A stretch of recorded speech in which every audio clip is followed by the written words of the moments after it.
Hey everyone, it's Robin, R Silent Crafts, and welcome to my studio. Today I'm going to show you how to make this fabric bin.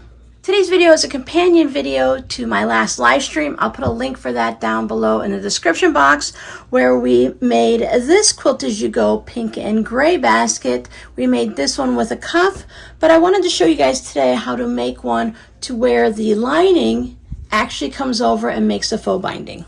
You're not going to get every single step in this video. You'll need to go back to that live stream. I will also put links to other videos to help you out in the description box, and I will link to a Quilt As You Go video in the pinned comment. That way you'll have a variety of videos to find everything you need, but if you hung out with me on the live stream, you should be able to follow along quite easily when we make this fabric basket. Now you can make your baskets any size, whether you want to make small ones, large ones, or anything in between. If this is your first basket as a beginner, I recommend starting out with maybe a 10 by 10 square. I find that working with squares is a lot easier so that you don't accidentally get anything mixed up and then all the numbers are the same. So if you have a 10 by 10 or a 12 by 12, whatever size you want to work with. But of course you can make your basket any size you want. Now for the basket I'm showing you today, the outer pieces here are cut at 12.5 inches wide and 10.5 inches high, and that's for both pieces. Now for my lining, I chose to cut it 2 inches taller so that the lining of the fabric will wrap around to the front and it'll give it like a faux binding look. You can cut your linings exactly the same size, or if you like the way this finished basket looks, you can go ahead and cut yours 2 inches taller. For my lining, I cut two pieces and I cut the linings at 12.5 inches wide to match my basket and 12.5 inches tall. I cut my lining 2 inches taller, so when I put the basket together, it'll give me a faux binding using the lining fabric. I'm boxing my corners, so I cut a 2.5 inch square out of all four pieces.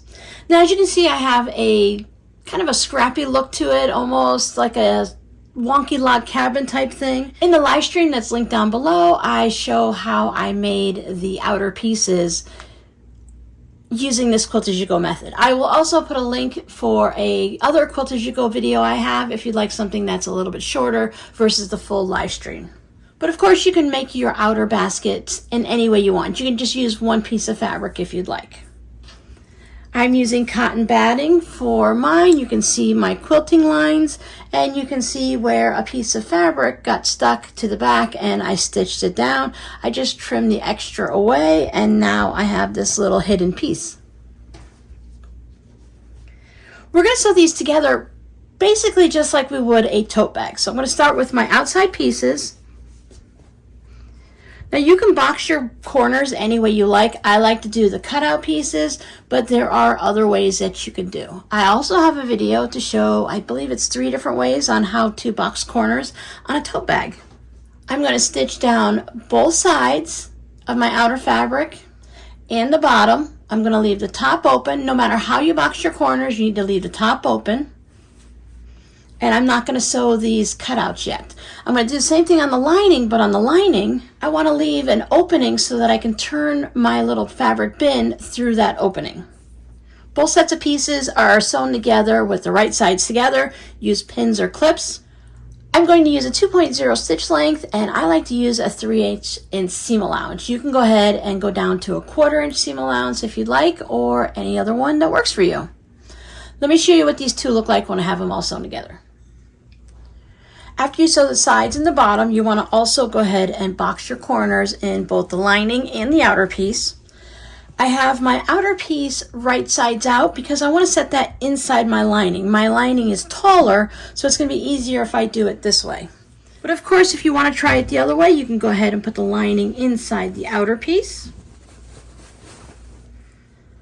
I start by matching the side seams. I'm going to put clips all the way around. You can see I've lined up the lining and the outer fabric even all the way around. Make sure they're right sides together, especially if you have fabric that is definitely right side and wrong side. And I'm going to stitch all the way around this. I'm still going to use my 3/8 inch seam allowance. All of that extra fabric is down here at the bottom, but once we turn it right side out, it's going to end up over the outer fabric. And I'll show you what that looks like once I get this sewn up. There we go, stitched all the way around. Now I'm just going to turn it through the opening, and hopefully you didn't leave too small of an opening because it does make it difficult to pull these through.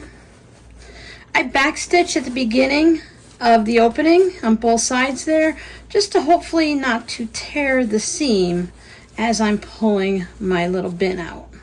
Once you have the lining pulled out, then you're just going to put it back into your little fabric bin. I like to put my fingers down into the corners to match the lining corners with the outer corners to get everything to sit nice and straight. You see how our fabric comes right over the top? After I turned the bin the right side out, I took this over to my pressing station and I just let the white fabric just come over to the top edge, and I gave it a good steamy press. And then you can see I went through and I just top stitched it down just to give it that finished look like you would have if you machine stitched your binding down. My lining is just a little bit loose in here. It's probably a little bit bigger. Maybe next time I will cut it back into just do an extra 1 inch versus 2 inches.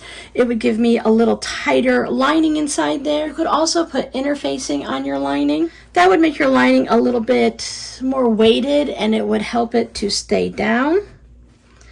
But you can use this to put your fat quarters in. You could put it in the baby's room to put diapers in it. You could put cat toys in it. You could put your fabric scraps in it. And all of that is going to extra weight into your lining, and it's going to hold it all down and it won't be noticeable. So if your first lining comes out like mine did, don't worry, you can go ahead and correct it when you make a second one. Because if you're like me, once you make one, you're going to want to make many, many more. Now this isn't actually finished yet. I need to take this over to the sewing machine and I need to sew this bit here closed. So just give it a nice press and I'll do it just along the edge, a little top stitch, just to keep that closed, trim up any loose threads, and then tuck it back in. See the stitching? You just want to make sure that you're within that seam allowance. If you did a 1/4 inch seam on the bottom, you want to make sure you're really close within 1/8 of an inch between that 1/4 inch of an end.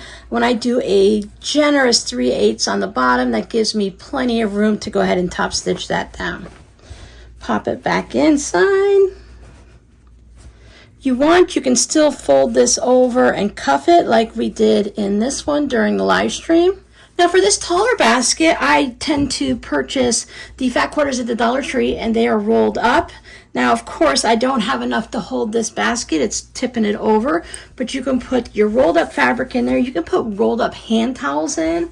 You can go ahead and either just lay your fat quarters in, you can stick them in like this, and depending on the size of the basket, what's going to work best for you. So maybe for my little ones, I want to put them in here.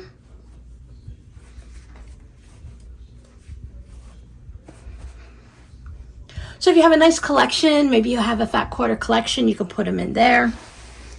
So now on this gray one here, the gray and the pink, we did this during the live stream. We put interfacing on our lining, so that helps it stand up just a little bit more. If you want a very firm basket that's going to stand up well on its own, then you can go ahead and use that foam that they like to use for like tote bags and stuff.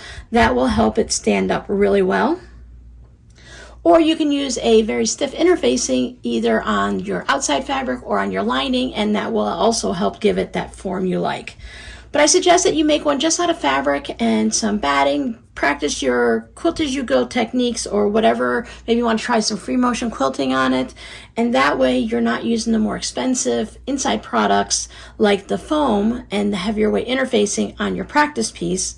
You can always use that somewhere else or give it away to a friend. And then make the second one using that way you have the technique down and you know the size you want and you have everything made just the way you'd like it. So your scrappy word for today is actually a question again. Let me know, what size bin would you make? Would you make a small one for your quilter's clips? Maybe as you're sewing, you want a little bit larger one and you want to put your cut off piece of scraps of fabric that you want to use later on in a future scrap project. This bin up here can hold a lot of leftover bits that need to be recycled back into your stash. Or you want to make one that is going to be large enough to keep control of your fat quarters.